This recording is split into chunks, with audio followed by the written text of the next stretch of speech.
Welcome to The Explainer. Today, we're diving into something that is just absolutely fascinating, the monumental theme of scale.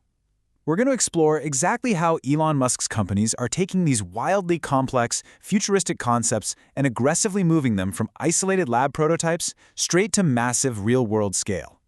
We're talking about engineering leaps that literally require us to rethink how we interact with machines, our own biology, and, even the cosmos.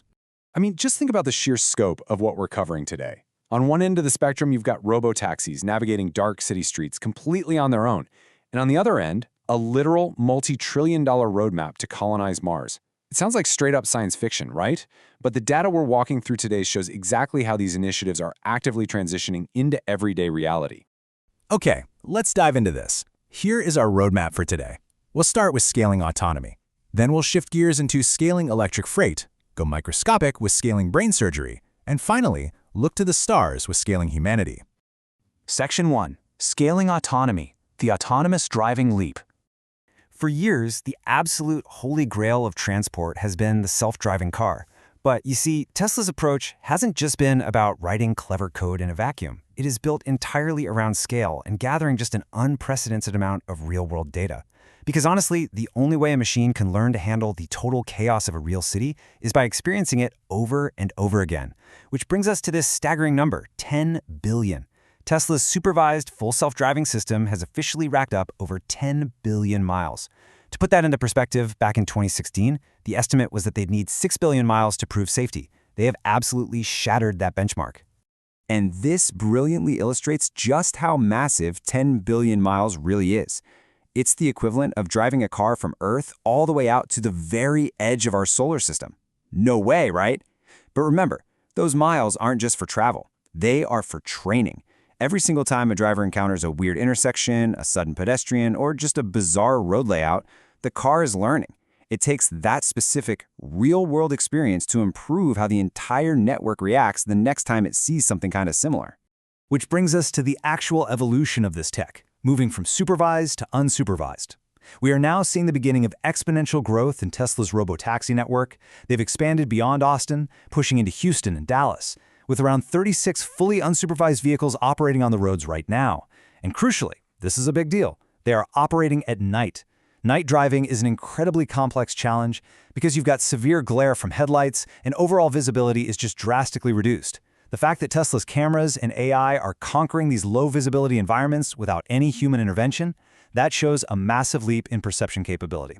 Of course, technology this disruptive doesn't just operate in a vacuum. The regulatory landscape is actively evolving right alongside it. Over in the Netherlands, the official regulator actually came out and stated that supervised FSD is safer than standard driver assistance systems. China has approved a partial release, and it's getting highly positive feedback from owners.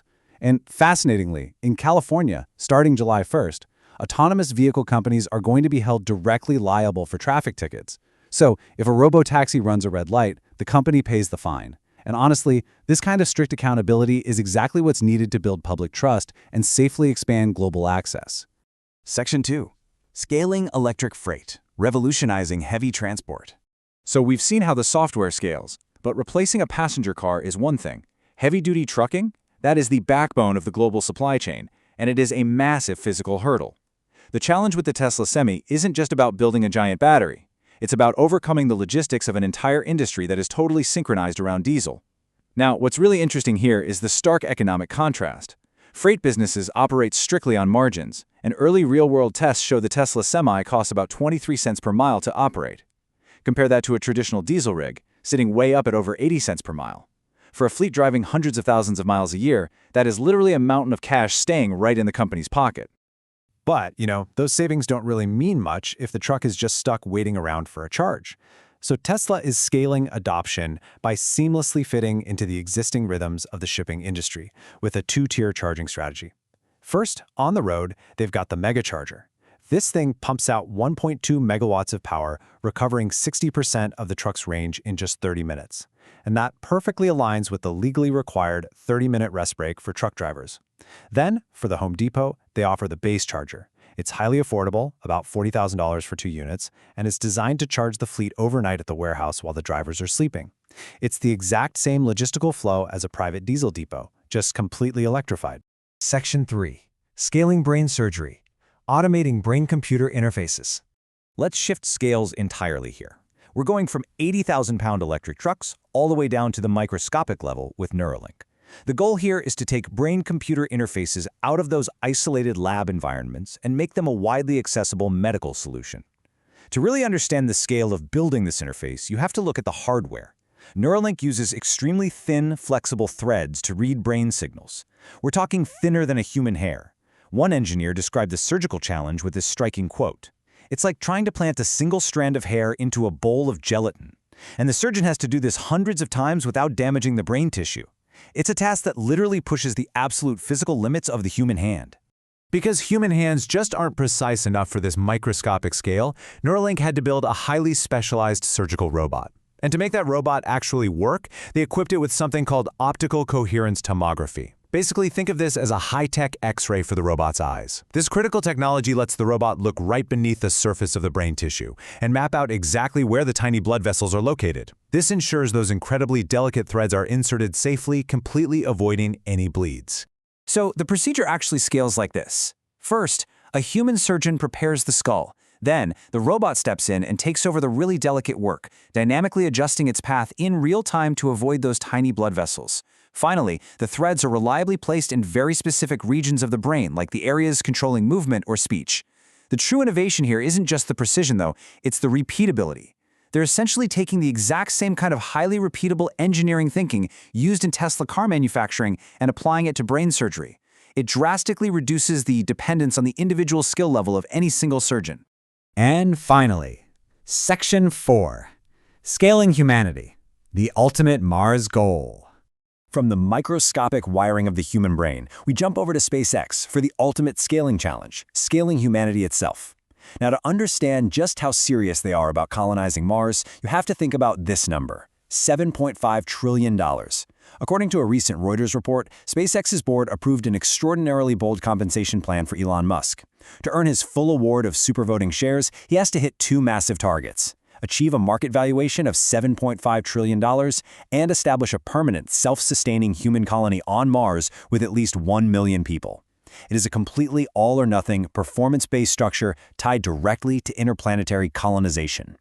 But practically speaking, putting 1 million people on Mars is arguably the most complex engineering challenge in human history. I mean, think about these staggering requirements. They need incredibly reliable Earth-to-Mars transportation. They need advanced life support systems that absolutely cannot fail millions of miles away from home. They have to figure out sustainable energy and food production on a completely barren world. And they have to do all of that while engineering robust radiation protection just to keep the colony safe. It requires solving countless, seemingly impossible problems, all at exactly the same time. So the crucial point here is that everything SpaceX is doing right now is the foundational work for that distant future. The Starship rocket program, it isn't just about launching satellites into Earth orbit. By focusing obsessively on fully reusable starships with enormous payload capacities, SpaceX is dramatically lowering the cost of each and every launch. They are building the capability to launch dozens, maybe even hundreds of times a year. Because that kind of frequent access, that's the exact rhythm required to build and sustain a colony of 1 million people on another planet. While we've covered an immense amount of ground today, from robotaxis learning to see in the dark, to electric trucks reshaping logistics, to robots performing microscopic brain surgery, and finally, reusable rockets paving the way to Mars. It all comes down to taking an incredible prototype and scaling it until it literally changes the world. So what does this all mean for you? Which of these massive scaling challenges do you think will actually change your daily life first? Think about it, and definitely keep an eye on how these leaps unfold.